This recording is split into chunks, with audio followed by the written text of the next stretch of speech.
So we wanted to pull up this very interesting story. Everyone's already seen all the talk about Ilhan Omar and everything that's been happening to her. And we have actually two different segments. So we're going to be taking two different points of view like we've done before. This segment, we really want to focus on the difference between the old guard and the new guard of the Democratic Party and the fight that is being shown as an example with what's happening with Ilhan Omar. And in the next segment, when Paul's on, we're going to be more talking about the actual fight that happened in Congress with Ilhan Omar and the bills that went past. So right now, we're talking about with this old guard, new guard. What we're seeing right now is, this is very important. This is to do, Ilhan Omar is really, it's not about her. It's almost irrelevant to what's happening with Ilhan Omar right now. There is a old guard, new guard split that's happening within the party, and we talked about it in earlier stories, and this is going to keep coming up and up because, and I think that both of us would agree on this, sitting here right now, me and Kit, that the Democratic Party can be overthrown and it can be replaced by progressives because it's happened before. It happened in the 40s, and of course a corporate flip happened back near the beginning of the 80s.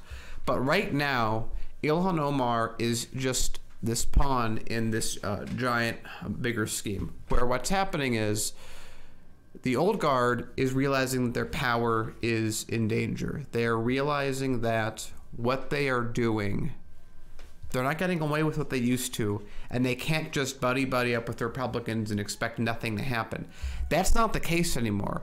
Instead, what is happening is the old guard does something bad, the new guard checks them. Then the old guard tries to play their same old game of old tricks and dirty policies like we see with Ilhan Omar to try and create an issue, so let's say, so that they can try and get one of their opponents knocked out of office. Because right now they've had a very concerted effort that you have all these new Democrats, this new guard, AOC of course being the head of it, and Ilhan Omar is simply the biggest target right now. There's a lot of anti-Muslim resentment in the country and racism, and they're taking advantage of that, which of course when Paul and the Kit talk about that in the next hour is why they are going after Ilhan Omar, not Steve King, not all these other people, the Republican Party, who have said, oh, that, you know, Jews are terrible people, et cetera, et cetera. Those aren't the people that they have to worry about. It's Ilhan Omar, because it really has nothing to do with Ilhan Omar's views on anything.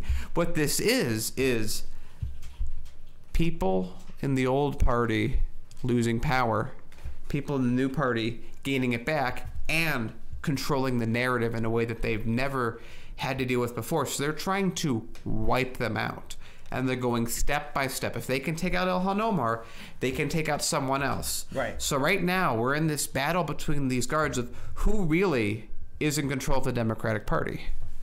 Right, and I think it's also, you know, when we look at someone like Ilhan Omar, when she's critical of other countries, like take for example Israel, and it's a powerful lobby group that it has here in the United States. When someone is actually being critical to that organization, it's a witch hunt on them. But at least in Ilhan Omar's case, she has some progressives within the Democratic House standing up for her, and some progressives in the United States Senate also standing up for her as well, such as Bernie Sanders. You know, we have Representative Tulsi Gabbard saying that, you know, she is correct in at least having her opinion and calling out the hypocrisy of us supporting Israel and its apartheid government.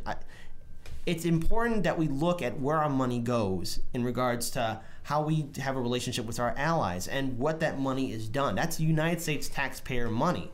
And I understand completely that the issues in the Middle East are very complex, and there's a lot of consequences and repercussions of us, you know, changing some of the relationships that we have there in the Middle East. But we have to remember that our actions as a country impact millions of people. And the very fact that you have a representative actually having the courage to call out the hypocrisy of this system that we have really says a lot about who she is as a person and why she got elected into office in the first place. Remember, she got elected in. All right, she beat against a system that was already rigged against her, and the Democratic establishment, just like how they were talking about handling AOC during the midterm, they were working very hard to make sure that she wouldn't get the nomination or that she wouldn't win the primary. But the case is this. People want strong leaders. People want someone that's going to be different and actually fight for the issues that we care about. And to the Democratic establishment, you got to realize that there are people that are going to step up and say enough is enough. They want accountability in their government. They want something to be done, and they also want to call out the end of neoliberalism. And this is where Representative Ilhan Omar is doing the right thing. We want to see people do this and actually call out the hypocrisy of the system. It's been going on for years, but no elected representative has ever had the courage to really do what Ilhan Omar is doing. And it's a double standard when we have Democratic or Republican establishment leaders that have said racial and insensitive things in the past and still get nothing more than a slap on the wrist. But again, this is what the point is, that even though that's true, it really has nothing to do with what's happening, because what this is really about is a power struggle between the parties. The left wing of the Democratic Party and the right wing of the Democratic Party, and which one of them is going to stay in power. Now, I think what was very interesting about this is that Nancy Pelosi actually sided with Ilhan Omar when it came down to it at the end. And I think that they realized that, hey, there's all these racist Republicans out there and that we haven't called out for decades. Steve King, again, a perfect example of it. Yet we're going to attack this freshman Muslim congresswoman for being anti-Jewish when all she's doing is saying, hey, you know, Israel, AIPAC, they send a lot of money to people. They're basically the NRA of the Democratic Party, which is not a false statement in any means, especially if we have this big issue that we're dealing with in America where Russiagate, foreign interference of elections cannot be tolerated under any circumstances, except if it's Israel and they gave us a lot of money, but then they're good because they're Israel and they're an ally. So this is what it looks like when progressives gain power. This is exactly what we expected to happen if they're winning, is that they get pushed back and they get tried to take down. Because if you're a Democrat that's been there for 20, 30 years and you see this change, the entire structure that you built up, the paper tiger that exists that you rest your laurels on, is falling apart. Because if the progressives are able to succeed and they take away corporate PAC money and they go with all these populist issues, then why would anyone vote for you? Because your entire strategy is based off of no one being interested in voting, taking huge amount of money from donors, and then just running out the clock and revoting until you retire and become a lobbyist and you make a huge amount of money.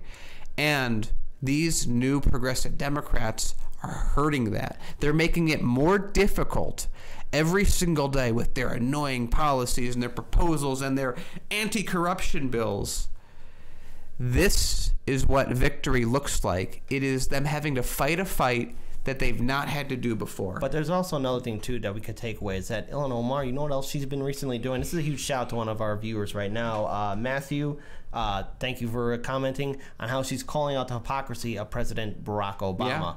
Yeah. We got to remember, under President Barack Obama, as it currently stands, maybe Trump's going to beat his record on it, but President Obama has ordered more drone strikes in all our war zones than any other previous president. President Obama, as a leader, was more neoliberal and Republican light than any of his previous predecessors. Under Obama, we got rid of habeas corpus, and what she has done is basically say that, you know, he knows how to talk, he's got that pretty face, but for a long time he's been implementing policies as president that allowed us to get Trump in the first place, and also cause more problems as we go down the road in regards to how we handle our affairs internationally. I think the very fact that you have a representative that's not only calling out the hypocrisy of our support of Israel, or at least how we donate huge amounts of money to them, but also she's going after, I guess, the neoliberal establishment's champion, Obama, because during a time, especially when Obama got elected, you know, you couldn't criticize him, you couldn't really say anything about him without being called any kind of name or any kind of put into any kind of label. But here, it's you finally have someone actually having the courage to really call out what kind of damages Obama has done. Now, don't get me wrong, is he better than President Trump?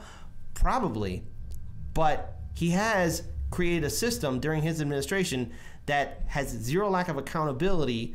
We got rid of habeas corpus under his administration. He had the opportunity to have single-payer health care with a Democratic majority House and Senate during his first 2 years, but all what he's done is really support the top 1%. And then he hands it over to President Trump. Yeah. So again, it's like nothing that Trump is doing is breaking precedent or really even new precedent. It's stuff that Obama put in place because Bush put it in place, because Clinton put it in place, because Bush put it in place.